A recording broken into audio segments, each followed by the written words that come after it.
Ok, donc bonjour à tous. Donc bienvenue pour ce 25e webinaire de l'association Aftermath.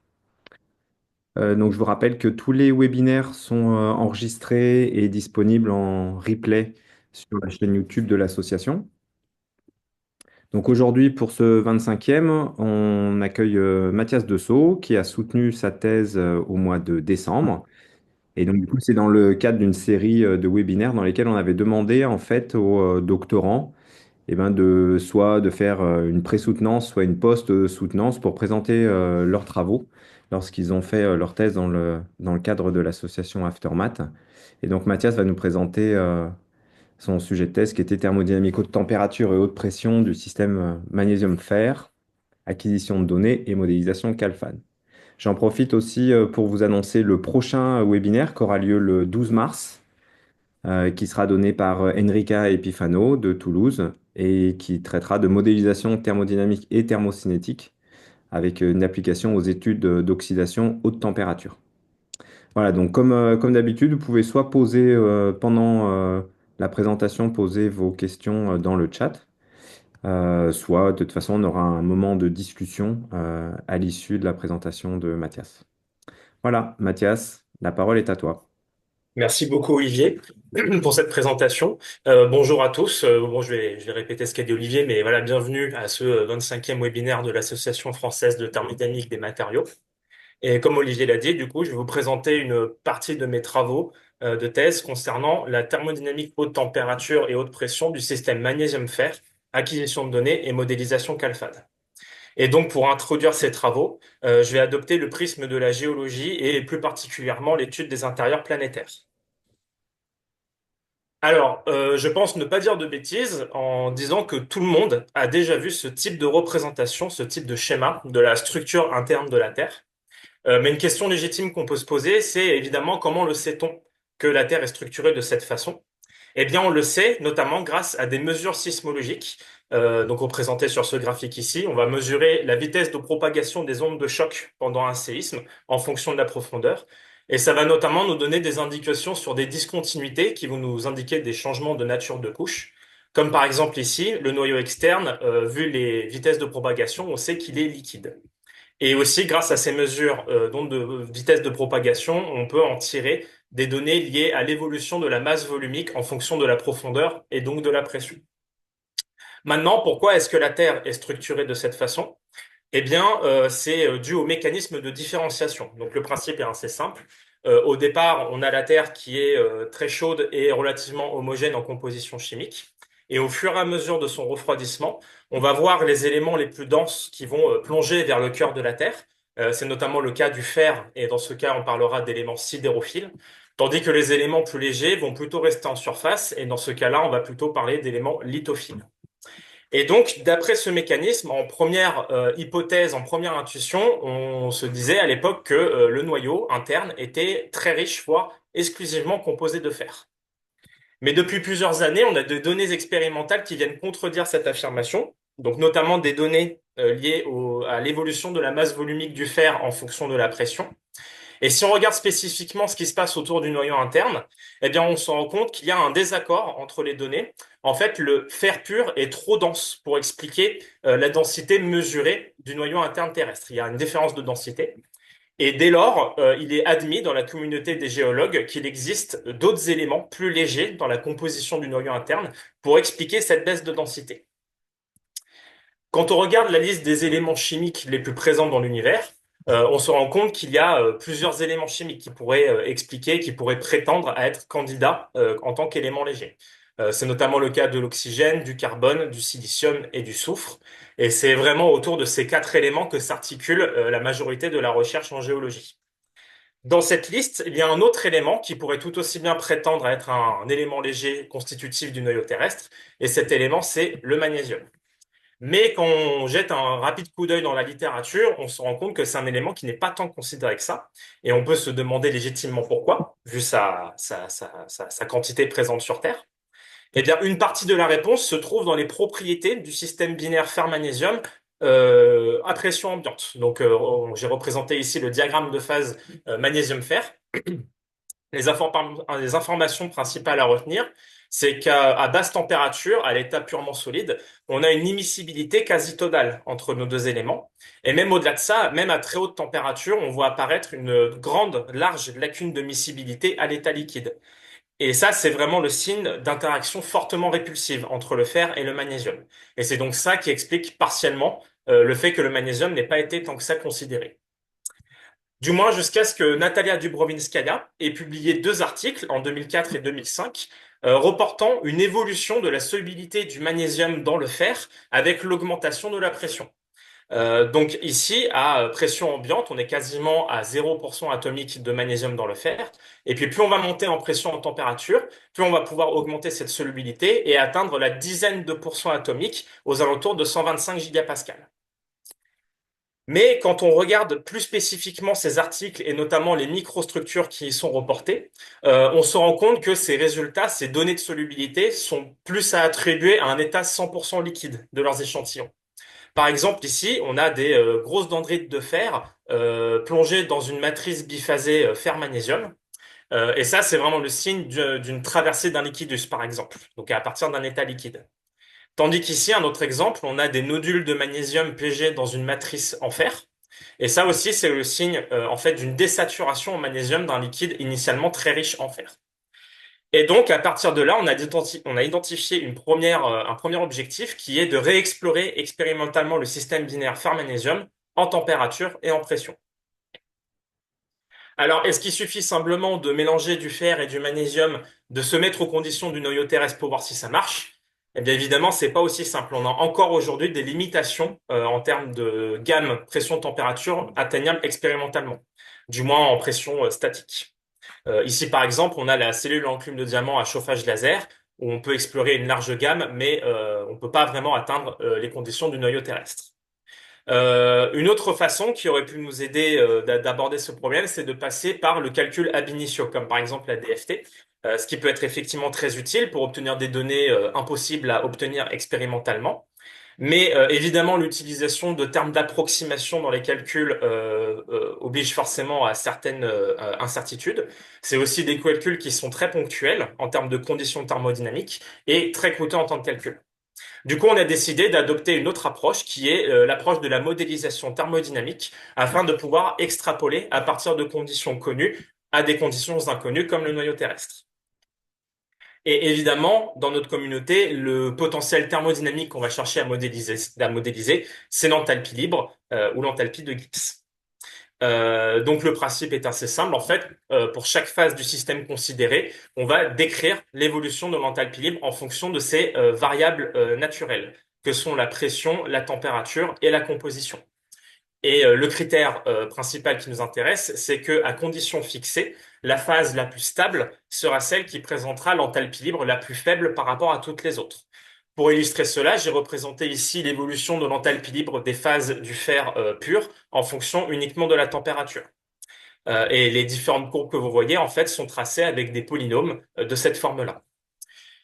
Ici, par exemple, on a l'enthalpie libre de la phase FCC qui va passer en dessous de celle de la BCC, autour de 910 degrés. Et là, du coup, on a une variation allotropique du fer. On va changer de structure cristallographique. Un autre exemple ici, cette fois, c'est l'enthalpie libre du liquide qui va passer en dessous de celle de la BCC à 1538 degrés. Et ça correspond simplement à la fusion du fer.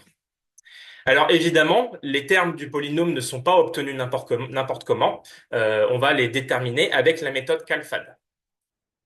Donc le principe, je le rappelle rapidement. Dans un premier temps, on va collecter un maximum de données disponibles dans la littérature, qui peuvent être expérimentales ou calculées. Aussi acquérir de nouvelles données si besoin. Dans un second temps, on va compiler ces données, puis faire un choix sur le modèle, le formalisme pour décrire ce que l'on veut modéliser, voire développer un modèle propre en fonction de la problématique. Ensuite, on va évidemment optimiser les paramètres du modèle et enfin être capable de générer une base de données avec laquelle on va pouvoir faire des calculs à différentes conditions. Et l'intérêt ici de la méthode CalFAT, c'est qu'elle est effectivement très efficace sur les extrapolations et notamment pour la composition chimique. Et elle est aussi capable d'intégrer et des données calculées et des données expérimentales. Et donc, le plan de travail de la thèse est en fait assez simple à comprendre. On va appliquer la méthode CalFAD à différentes conditions de pression et de température pour le système fer-magnésium. Donc, dans un premier temps, redéterminer le binaire à pression ambiante. Puis, dans un second temps, redéterminer les unaires fer et magnésium pour ensuite rassembler tout ça et apporter certaines corrections si nécessaire pour proposer au final une modélisation complète du système binaire en température, en pression et en composition. Donc, concernant la partie à pression ambiante, pour les systèmes unaires fer et magnésium, on va reprendre simplement les descriptions donc polynomiales que je vous ai montrées précédemment, qui sont disponibles dans la base de données SGTE. Et puis pour la partie interaction, donc binaire, on a pris comme base de données de référence la base COST 507. Et c'est notamment avec cette base de données que ce diagramme de phase a été calculé. Quand on regarde ce diagramme de phase, une question qui vient en premier, c'est évidemment avec quelles données ce diagramme de phase a-t-il été obtenu? Eh bien, il faut savoir que les quantités sont très limitées et qu'elles sont quasiment toutes situées du côté très riche en magnésium. Et même plus précisément que ça, il s'agit en fait quasi exclusivement de données liées à l'évolution de la solubilité du fer dans le magnésium liquide avec la température. Donc, c'est les points expérimentaux que j'ai représentés sur ce diagramme zoomé. On peut remarquer plusieurs choses. Déjà, globalement, les points expérimentaux de la littérature sont en plutôt bon accord avec le modèle. On a une petite distribution sur certaines températures, mais rien de bien important. Une autre chose qu'on peut remarquer, c'est qu'au-delà de 1000 degrés Celsius, on va avoir une raréfaction du nombre de points expérimentaux. Et ça, c'est lié en fait au magnésium qui va poser problème expérimentalement. Un des premiers problèmes que va causer le magnésium, c'est évidemment l'évolution de sa pression de vapeur saturante qui va être très rapidement élevée. En fait, dès 1091 degrés, on atteint déjà la pression atmosphérique. Donc cette température correspond à la température d'ébullition du magnésium. Et donc, en système ouvert, le magnésium risque de complètement s'échapper du système. Une autre propriété du magnésium qui va évidemment être embêtante pour la partie expérimentale, c'est sa forte affinité avec l'oxygène. Donc ici, j'ai représenté un diagramme d'Ellingham avec différents éléments chimiques.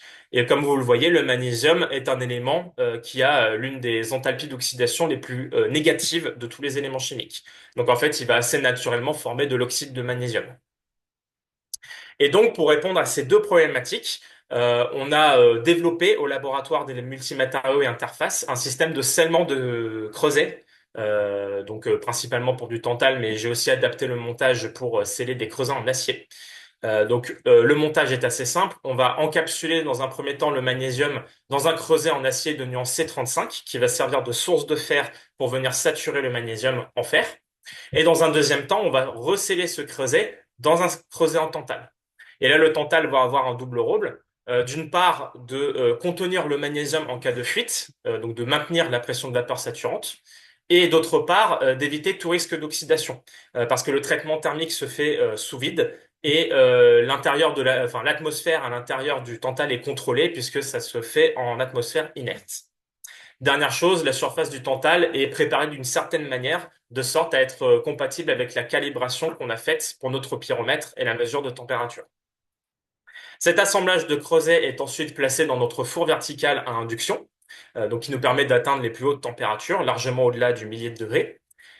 Nous avons estimé que pour atteindre la saturation du magnésium en fer, un temps de traitement thermique de 4 heures au-delà de 1000 degrés était suffisant. Et ensuite, on effectue une trempe à l'huile afin de figer le mieux possible cet état liquide. Et justement, on va pouvoir se servir du diagramme de phase fer-magnésium pour essayer de prédire un peu le type de microstructure à laquelle on peut s'attendre. Donc, dans un premier temps, pendant le traitement thermique, on va du coup saturer le magnésium liquide en fer jusqu'à atteindre la courbe ici, le liquidus, donc qui correspond à la courbe de saturation.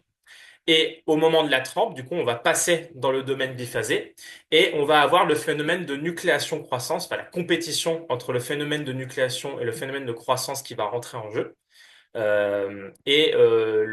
Cette compétition va évidemment être guidée en fonction de la vitesse de trempe. Et au final, on va avoir la solidification du magnésium autour de 650 degrés qui va figer en fait la taille de nos particules de fer. Et un bon moyen de venir caractériser justement cette microstructure, c'est de passer par la tomographie à rayon X. Ici, vous avez un exemple d'une microstructure obtenue après un refroidissement inertiel, donc sans étape de trempe. Et ce qu'on remarque, c'est en fait que clairement ici, c'est le phénomène de croissance qui a pris le dessus, car on a des grosses dendrites de fer qui sont très fortement localisées dans l'échantillon. Et ça va causer problème pour le dosage chimique qu'on va réaliser, car en fonction de l'endroit de l'échantillon qu'on va récupérer, on va avoir en fait un gros biais de sélection et on va pas être représentatif de l'état liquide initial. Mais en fait, on s'est rendu compte que même avec une trempe à l'huile, on ne garantit pas une représentativité de l'échantillon. Ici, par exemple, on a du coup cette distribution, un gradient de distribution des précipités de fer qui, encore une fois, va causer un biais de sélection. Et donc, on s'est fixé comme critère de n'utiliser pour le dosage chimique que les échantillons qui présentent une distribution homogène des précipités en fer. Et donc, en se fixant ce critère, on a pu obtenir un nouveau set de points. Donc, les points expérimentaux sont représentés en bleu. Rapidement sur les incertitudes, donc l'incertitude verticale sur la température correspond en fait à 1% de la valeur, qui correspond d'une part à l'incertitude du pyromètre et d'autre part à l'incertitude statistique qu'on a retrouvée aussi. Et tandis que l'incertitude horizontale sur la composition a, elle, été obtenue par la méthode de l'erreur étendue, qui nous permet d'avoir une meilleure confiance sur nos valeurs avec un faible nombre de points. Et comme vous pouvez le voir, mes points expérimentaux ici, avec l'augmentation de la température, s'écartent de plus en plus du modèle préexistant. En fait, notre liquidus est plus vertical. Et vu le critère qu'on s'est fixé, on a beaucoup plus confiance en nos points expérimentaux. Et donc, on a estimé qu'il y avait besoin de réoptimiser le modèle. C'est donc ce qu'on a fait dans un premier temps en changeant simplement les paramètres du polynôme de Redlich-Lister qui va décrire ces interactions, notamment en focalisant sur le paramètre B qui va vraiment impacter l'évolution de ces interactions avec la température. Et donc, comme vous pouvez le voir, on arrive assez simplement à reproduire fidèlement les points expérimentaux. Le problème est que lorsqu'on va chercher à extrapoler à des températures plus élevées, on va se rendre compte d'un problème. La lacune de miscibilité, non seulement ne se referme pas, mais a même tendance à diverger avec la température. Et ça, physiquement, ça n'a aucun sens. Et donc, pour corriger ce problème, on a décidé d'ajouter un terme au polynôme de Redlich-Lister, donc la fonction LET, qui est simplement une fonction exponentielle inverse, et qui va en fait permettre d'éteindre les paramètres d'interaction avec la température et de tendre vers un mélange purement idéal, ce qui est physiquement ce à quoi on s'attendrait avec l'augmentation de la température. Et grâce à cet ajout mathématique, on arrive à refermer la lacune de miscibilité tout en étant en accord avec nos nouveaux points expérimentaux. Et donc ici, on arrive à la fin de la première étape. On a pu réoptimiser, redéterminer le binaire à pression ambiante. Donc maintenant, on va réaliser le même travail pour les systèmes unaires. Une propriété très importante de l'enthalpie libre que je n'ai pas évoquée jusqu'à maintenant et qui va être très utile pour cette partie, c'est le fait que l'enthalpie libre est une fonction d'état. Ce que ça signifie, c'est que peu importe le chemin d'intégration qu'on va faire entre un état initial et un état final au sein de l'espace pression-température pour l'enthalpie libre, eh bien, la différence entre l'état initial et l'état final sera strictement le même. Et on va voir que certains modèles vont effectivement exploiter beaucoup cette propriété de l'enthalpie libre. Une des premières données, évidemment, intéressantes pour une modélisation, c'est les données diagrammatiques. Globalement, pour le magnésium, on a beaucoup moins de données disponibles dans la littérature que pour le fer, qui a été beaucoup plus étudié en pression.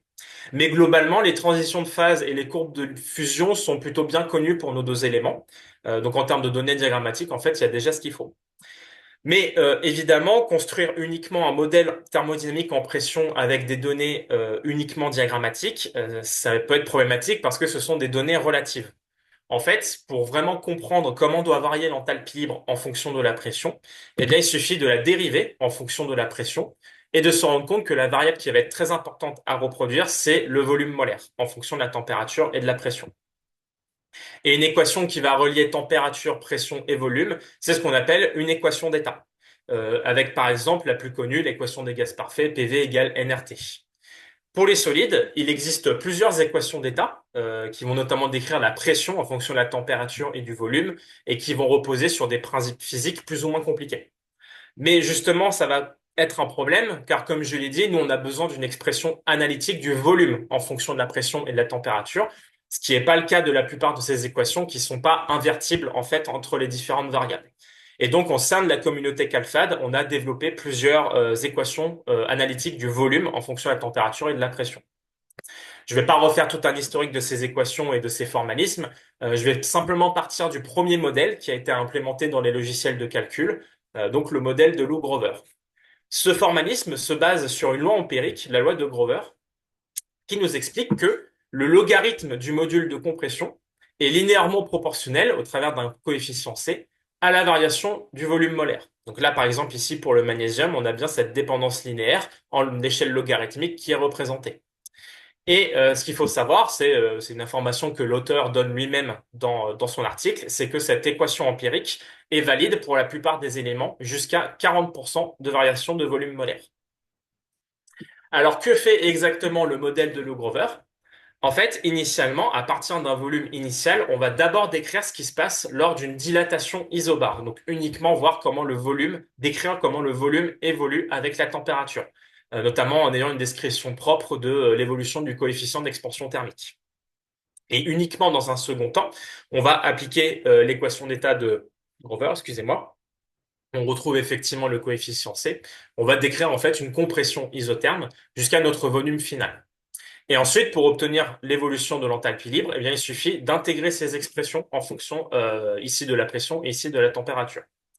Euh, Ce qu'il faut savoir, c'est que du coup, pour le formalisme, comme on reste dans la première étape à la pression ambiante, il n'y a pas de contribution supplémentaire à celle déjà apportée par SGTE. Donc, on va simplement avoir une contribution avec la variation en pression. Et donc, pour ce premier formalisme, qui est en fait assez simple à comprendre, le chemin d'intégration se suit plutôt bien. Mais justement, c'est peut-être un modèle qui est trop simple, car on va voir apparaître des problèmes d'extrapolation sur certaines propriétés thermodynamiques. C'est notamment le cas de la capacité thermique, où en fait, avec l'évolution de la pression, on va voir apparaître des valeurs négatives de coefficient de capacité thermique, ce qui évidemment n'a aucun sens. Et ça, c'est partiellement lié au fait que la description du coefficient d'expansion thermique mène à justement à ces expressions à ces extrapolations complètement aberrantes. Alors, comment régler ce problème? Eh bien, une première solution adoptée par Jean-Marc Joubert consiste à simplement apporter des petites modifications au formalisme afin de corriger ces extrapolations. Et donc, il a décidé d'utiliser une expression, donc une exponentielle inverse, un peu d'une façon similaire à la fonction LET, qui va permettre deux choses. D'une part, de faire tendre le coefficient d'expansion thermique vers zéro avec la pression, et d'autre part, de rendre la compressibilité indépendante de la température avec la pression. Et ça, ce sont des choses qui sont physiquement justes, qu'on repère bien effectivement expérimentalement. Et grâce à cette simple modification, on s'évite les dépendances, enfin les tendances négatives de la capacité thermique. Elle devient indépendante avec la pression. Une autre solution adoptée par Elie Broch consiste non pas à chercher à extrapoler à partir de la description SGTE vers les hautes pressions, mais de faire une interpolation mathématique entre ce modèle à pression ambiante et un formalisme physiquement juste aux très hautes pressions. Et donc pour cela, il commence par décrire l'évolution du volume en compression isotherme à 0 Kelvin, avec cette équation d'état un peu complexe, mais qui ressemble en fait à une équation d'état de Birchmer-Dagan, dont la propriété principale qui va nous intéresser est qu'à très haute pression, à pression infinie, la variation du module de compression va être constante, qui va être égale à 4 tiers, et ça c'est en accord avec le modèle physique de Thomas Fermi. Ensuite, pour la partie en température à haute pression, il va dériver cette fois une expression de l'enthalpie libre dans le formalisme quasi-harmonique en fonction de la pression et ainsi obtenir une contribution au volume quasi-harmonique. Et là, encore une fois, la propriété qui va nous intéresser avec ce formalisme, c'est que la capacité thermique va être constante, elle va tendre vers la constante de Dulong-Petit, donc 3 fois la constante des gaz parfaits. Encore une fois, pour obtenir l'évolution de l'enthalpie libre, eh bien, on intègre ces expressions. Et là, pour l'instant, le modèle pose un peu souci. Si on reste uniquement à pression ambiante, eh bien en fait, on va avoir deux contributions, la contribution SGTE et la contribution quasi-harmonique qui vont se superposer. Alors on pourrait se dire qu'il suffit de supprimer la contribution SGTE. Le problème est que la description quasi-harmonique est en fait beaucoup trop simple pour retranscrire tout ce qui peut se passer à pression ambiante, et on oublie par exemple complètement les propriétés magnétiques des éléments. C'est pour cela qu'il décide d'ajouter une dernière partie à son équation, donc une fonction d'interpolation, qui va permettre de faire une transition douce entre une contribution purement SGTE à pression ambiante et une contribution purement quasi-harmonique aux très hautes pressions. Alors, si on fait un premier bilan des avantages et des inconvénients de ces deux formalismes, donc pour le premier, le Lou Grover corrigé par Jean-Marc Joubert, c'est un formalisme qui est en fait très simple à utiliser avec peu de paramètres. C'est aussi un formalisme qui est déjà implémenté, comme par exemple dans Thermocalc, donc on s'évite cette étape d'implémentation. Et la correction de Jean-Marc Joubert est en fait très facile à ajouter dans le formalisme. Tandis que pour le formalisme de Broch, c'est effectivement une description qui va être plus juste à haute pression, mais c'est quand même un formalisme qui, mathématiquement, est beaucoup plus difficile à appréhender. Et notamment, comme il n'est pas implémenté, eh ben, il faut se coller l'étape d'implémentation dans le logiciel de calcul, ce qui peut être fastidieux. Donc, avec ces seuls critères, on pourrait se dire que le premier modèle est suffisant. Mais en fait, il y a un dernier critère qui va nous empêcher de sélectionner ce modèle. Et ce critère, c'est en fait simplement l'utilisation de la loi de Grover. Car en effet, je l'avais évoqué précédemment, la loi de Grover, qui est empirique, est valide jusqu'à 40% de variation du volume molaire.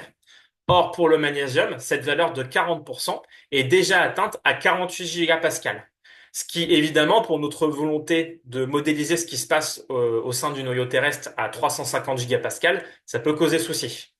Et en fait, plus globalement, cette loi empirique est assez inadaptée pour les éléments avec une forte compressibilité.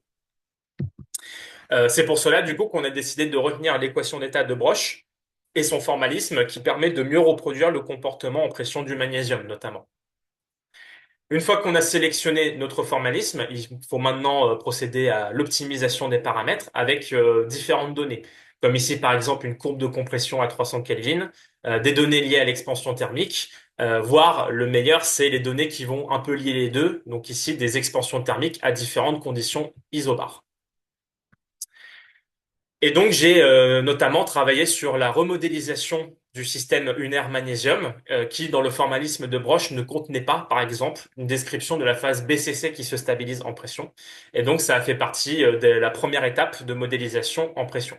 Et j'ai pu proposer, du coup, une nouvelle modélisation du système magnésium. Et donc, on arrive à la fin de la deuxième étape où on a pu retravailler sur les systèmes unaires. Pour le système unaire du fer, j'ai décidé d'utiliser un modèle déjà existant dans la littérature qui reproduisait déjà très bien les données expérimentales que j'avais retenues pour la littérature.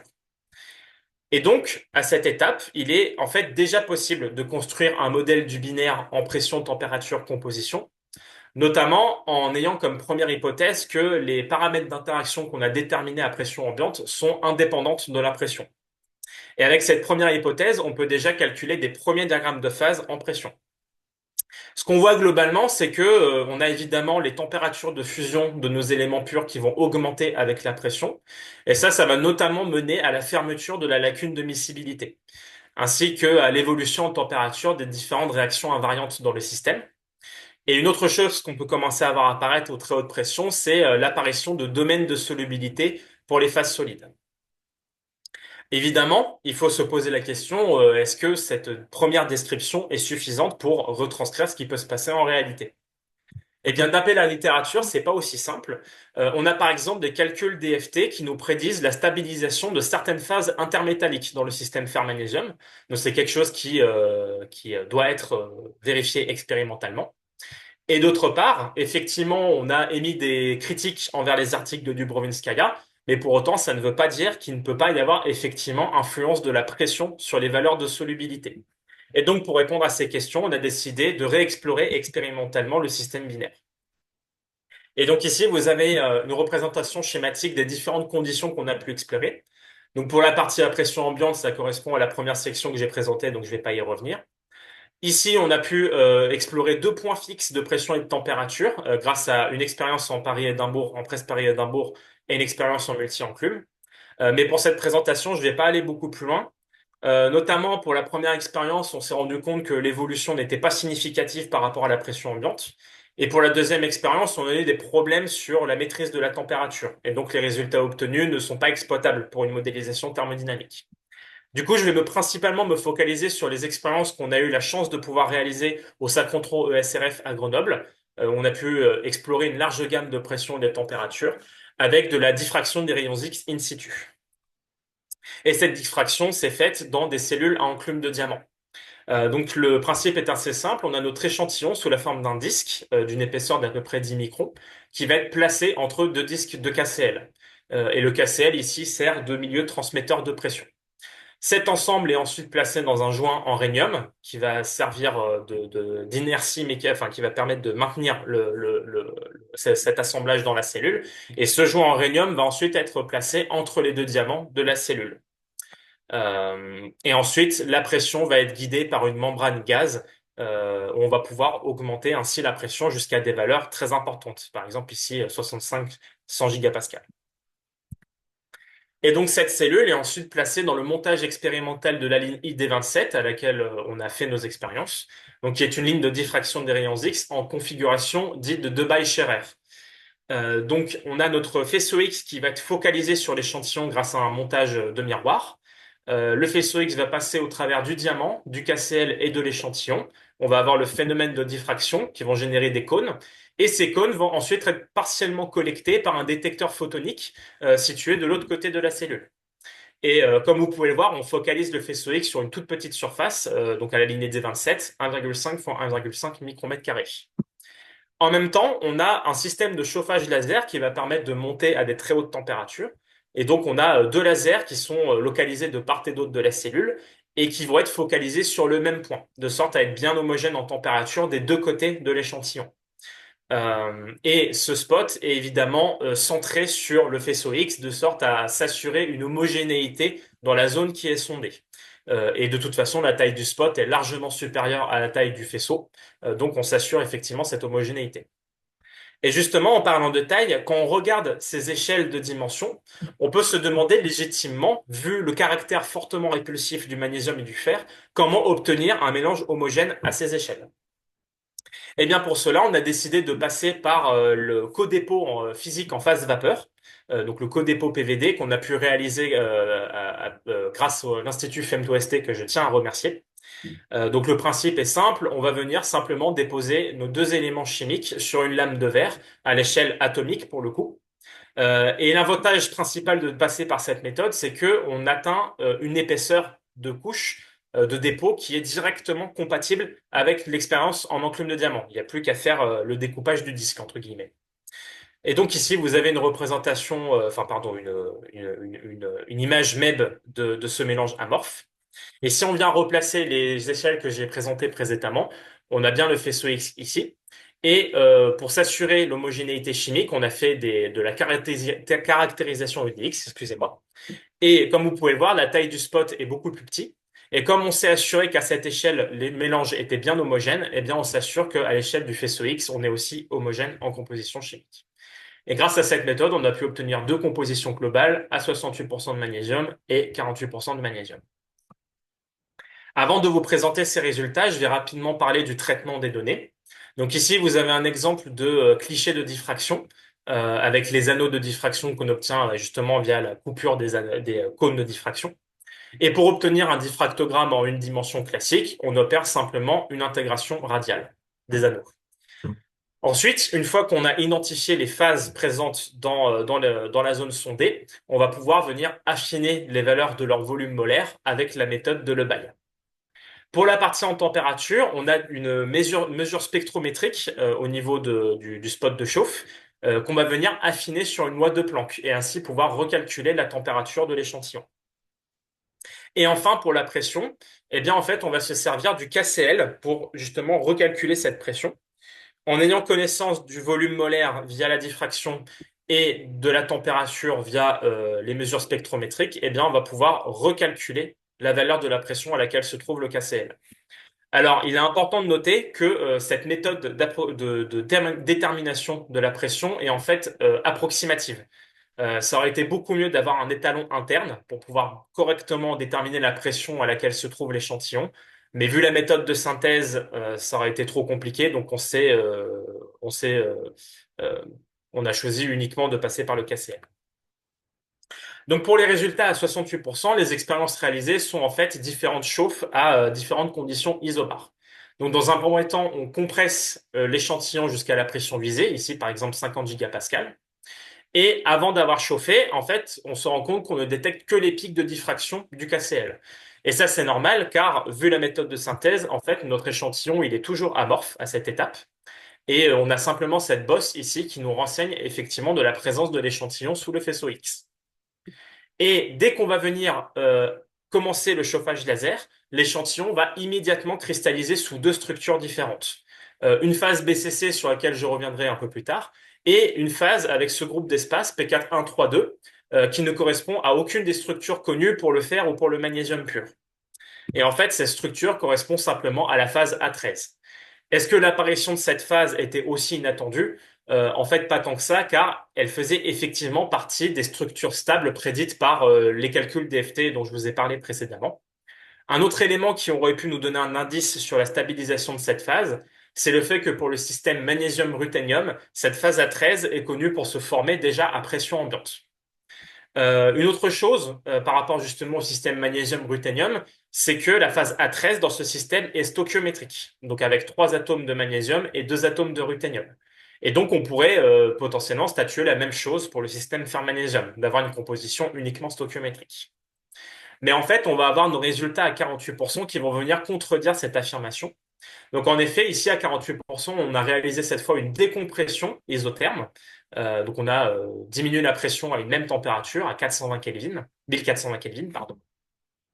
Et ce dont on se rend compte, c'est que pour des conditions similaires de pression et de température, eh bien on va tout de même avoir un écart sur le volume molaire. Qu'est-ce qui peut expliquer ça? Eh bien, si on regarde l'évolution du volume molaire de la phase A13 avec l'évolution de la composition, on se rend compte que l'augmentation de la quantité de fer dans la phase A13 va effectivement diminuer son volume molaire. Et donc, c'est l'explication qu'on a gardée. En fait, on a mis en évidence ici une existence d'une solution solide à l'intérieur de la phase A13. Mais en fait, pour la modélisation thermodynamique, sans avoir connaissance des compositions qui se cachent derrière ces valeurs de volume molaire, il est en fait assez dérisoire de vouloir modéliser correctement la phase. Donc, dans un premier temps, on la considérera comme purement stoichiométrique. Et donc, avec les résultats à 68%, on a pu obtenir suffisamment de points pour en fait obtenir son équation d'état. Notamment en ajoutant deux autres points issus de la littérature, donc une de la base au QMD à pression ambiante 0 Kelvin et une de l'article que je vous ai présenté, donc à 100 GPa. Et grâce à cet ensemble de points, on a pu obtenir du coup l'équation d'état ici dans le formalisme de Broch, donc des paramètres optimisés. Maintenant, pardon, j'ai aussi fait référence à l'existence d'une autre phase à 68%, une phase BCC. Et en fait, à ces conditions, le seul élément qui présente une phase BCC, c'est le magnésium.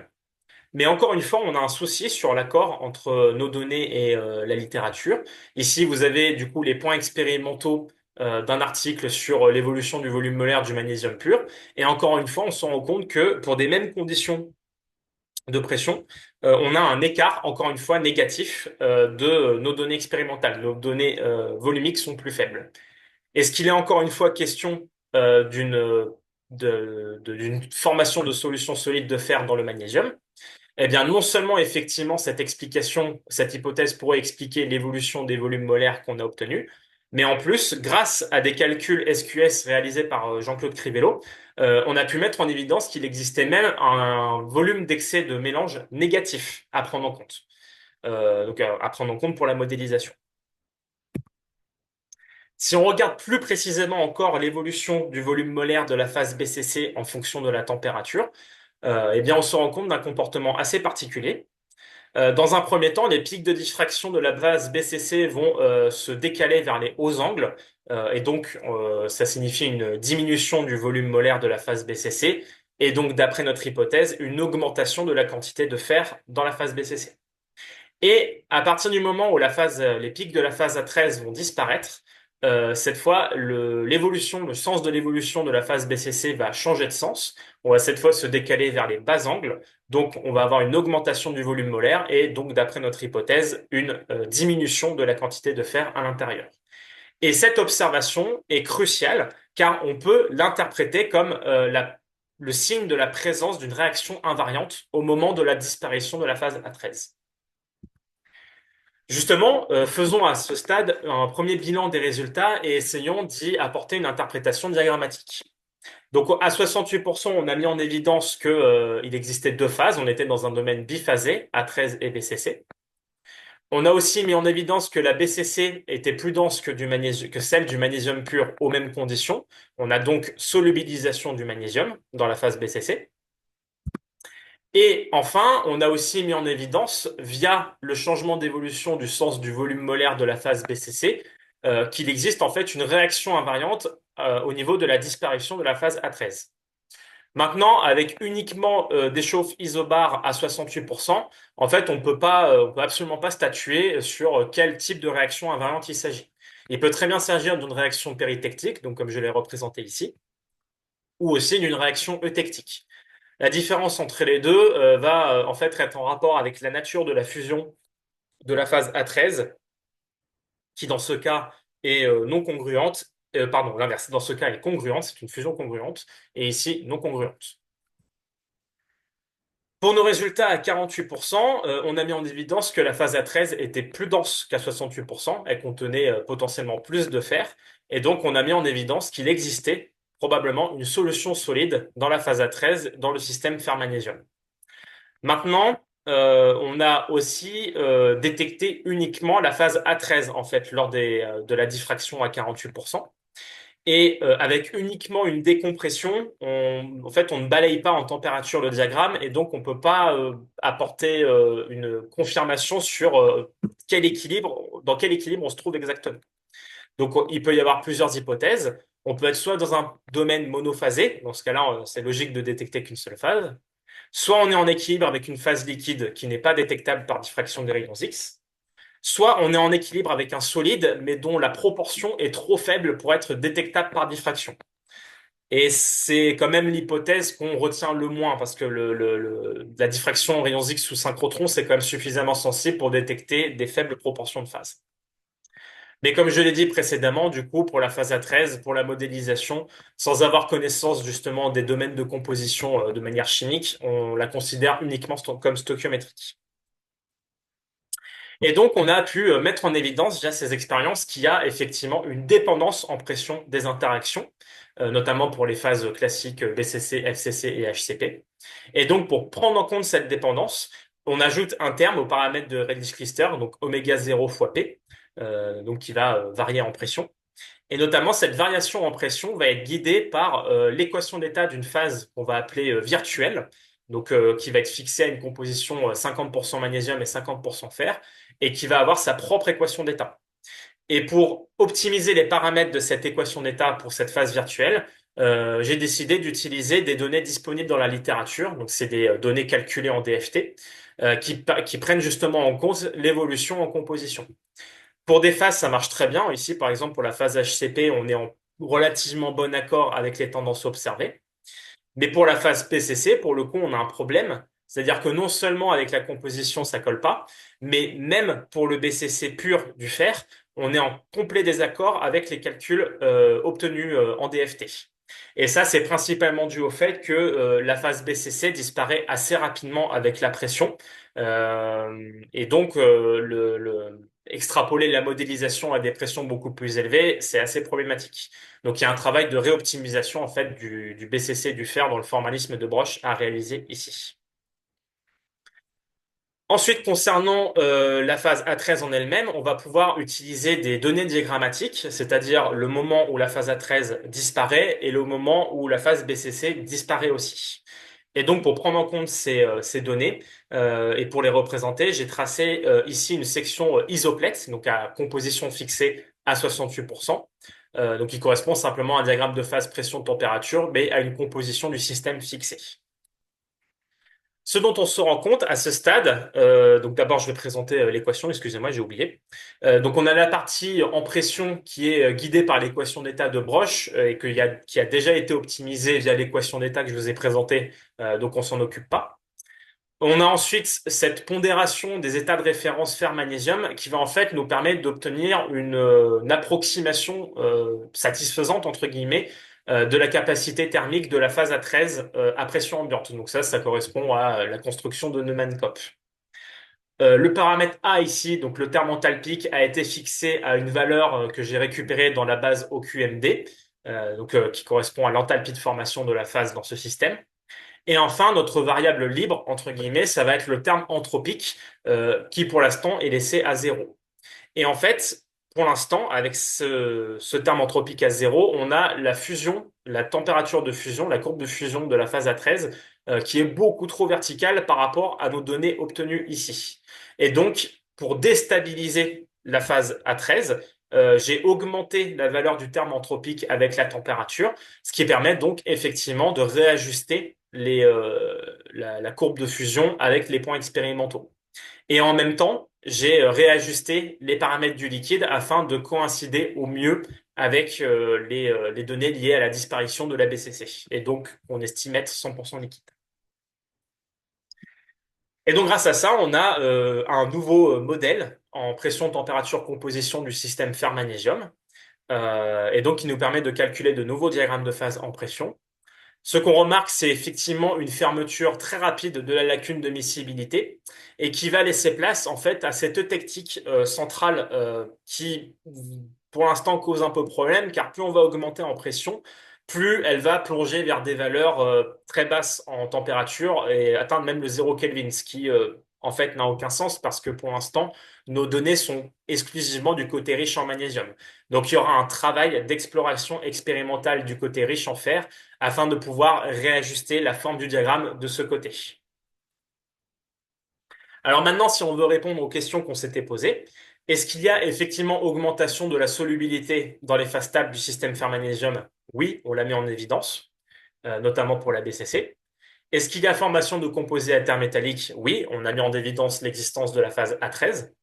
Maintenant, est-ce que le modèle peut être utilisé pour répondre à la question initiale qui était de déterminer une quelconque quantité de magnésium dans le noyau terrestre? Alors, on peut faire effectivement des calculs dans ce sens. Donc ici, j'ai déterminé que 8% de magnésium dans du fer pur, enfin dans du fer pourrait correspondre aux mesures expérimentales du noyau terrestre. Mais évidemment, vu le modèle thermodynamique, c'est pas une construction qui a beaucoup de sens. Et donc maintenant, en termes de conclusion et de perspective, donc on a pu mettre en place, pardon, une nouvelle méthodologie et un nouveau protocole pour étudier les liquidus très verticaux, notamment avec cette étape de caractérisation de la représentativité de nos échantillons. On a aussi pu réexplorer expérimentalement le système fer-magnésium en pression et en température et mettre en évidence plein de choses et proposer au final une nouvelle modélisation CALFAD de ce système en pression et en température. Maintenant, en termes de perspective, ce fameux protocole en température peut évidemment être appliqué à d'autres systèmes que le système magnésium-fer. Il y a notamment toute une gamme de binaires avec le magnésium, comme notamment par exemple avec le manganèse ou le chrome, qui présentent aussi des larges lacunes de miscibilité. Et une prochaine étape très importante, ce serait d'arriver à adapter ce montage, cet assemblage, pour pouvoir étudier des états 100% liquides, notamment en ajoutant une céramique inerte, de sorte à éviter la réactivité du fer liquide avec le tantale. Comme je l'ai déjà évoqué, il y a aussi une étape d'exploration expérimentale dans d'autres zones de pression-température du système fer-magnésium afin d'améliorer le modèle existant. Et enfin, une dernière perspective correspond à l'adaptation des modèles CALFAT de type troisième génération avec la pression. Je vous remercie beaucoup pour votre attention. Si vous avez la moindre question, je suis disponible. Merci beaucoup.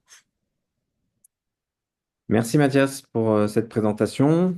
Du coup, il n'y a pas eu de questions, de réactions pendant ta présentation dans le chat, mais peut-être que ceux qui sont là ont des questions à te poser. Donc, c'est le moment si vous avez une question pour Mathias. Bonjour Mathias, j'ai une question, mais je ne sais pas lever ma main, donc Pas de souci, bonjour Guillaume. Ouais, déjà, bravo, enfin ouais, bravo c'est une belle étude et c'est vraiment aussi présenté de manière remarquable. J'ai une question un petit peu théorique. Donc, moi, je m'intéresse beaucoup à l'enthalpie de mélange. Mhm. Du coup, quand tu parles de ton système donc magnésium-fer, euh, enfin, quand tu montes en température à des trop hautes températures, c'est assez bien connu que dans la plupart des systèmes, donc, les interactions, les enthalpies de mélange diminuent et c'est ce que tu as remodélisé avec ton terme LET. Et du coup, une manière un peu intuitive de voir les choses, ce serait de se dire que, je sais pas, quand tu augmentes la température, enfin, la distance entre les atomes augmente et du coup, les interactions diminuent.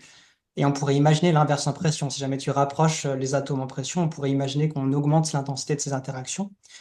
Et voilà, du coup, alors ma question, c'est, dans ce système, du coup, quand tu le vois à haute pression, on croirait voir un système donc avec une enthalpie de mélange qui est bien exothermique, avec des composés et des choses comme ça. Du coup, est-ce qu'il y a un changement dans la nature des interactions en pression? Est-ce que ce changement, il se traduit par ton volume d'excès négatif? Et est-ce qu'il y a des tendances un petit peu sur l'évolution des interactions dans les systèmes quand tu montes la pression?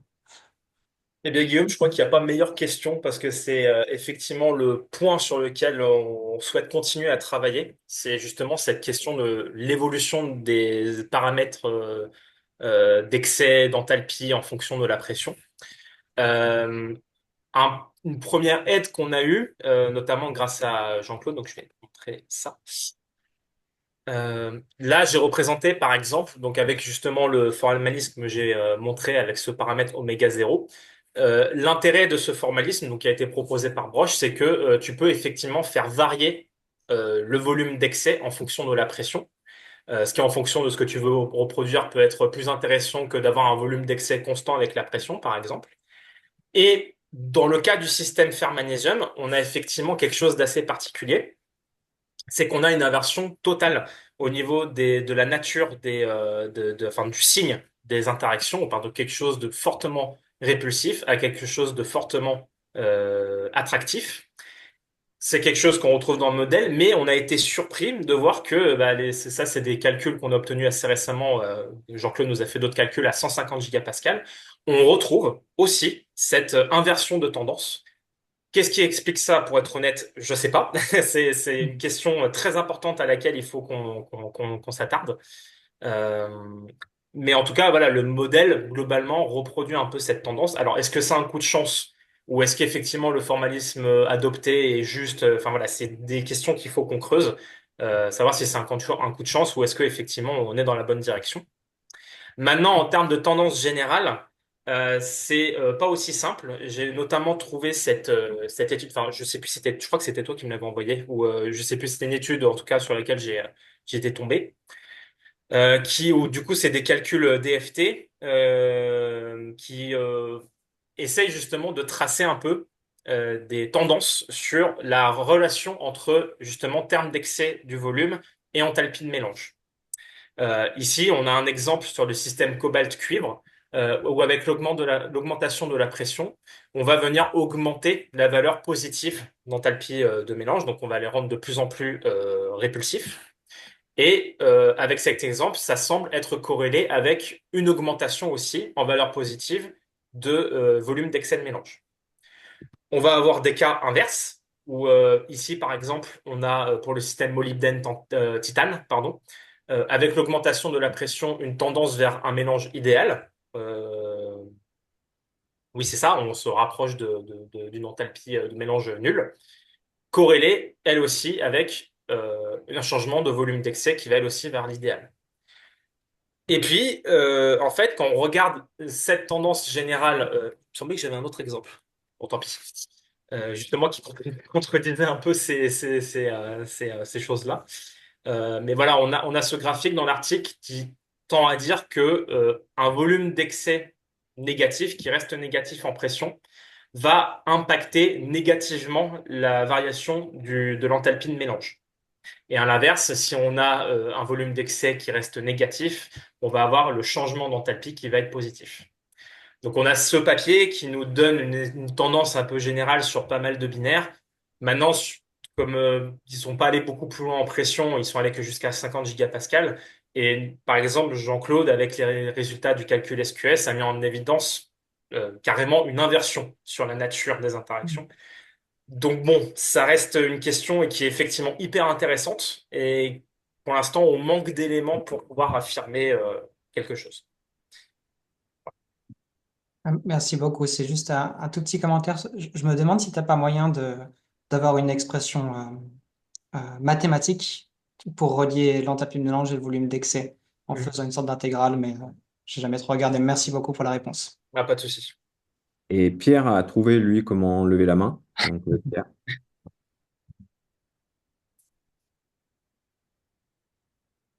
On Pierre, t'entend plus tard. faut que tu remettes ton micro, Pierre.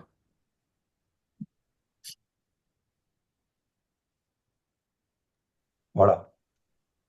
Oui, donc merci Mathias pour cet exposé et puis la qualité du travail. Euh, je ne suis pas très familier avec le modèle de Broch. J'ai vu comme perspective, tu parlais aussi de description de troisième génération.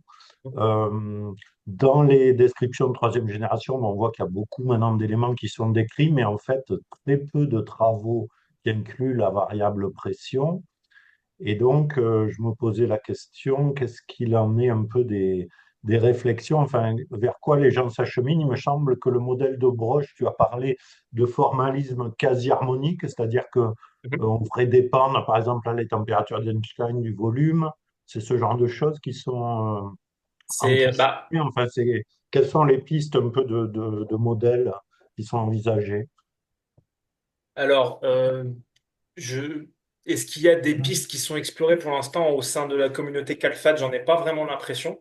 Enfin, c'est des discussions qui reviennent assez fréquemment, hein, justement, sur cette question de la prise en compte de la pression dans la méthodologie CalFAD qui reste fragile. C'est-à-dire que j'ai effectivement apporté des critiques sur le formalisme de Lou Grover, qui sont connus depuis longtemps, mais le modèle de Broch, il n'est pas exempt de défauts. Notamment, l'utilisation de cette fonction d'interpolation peut, dans certains cas, poser quelques soucis.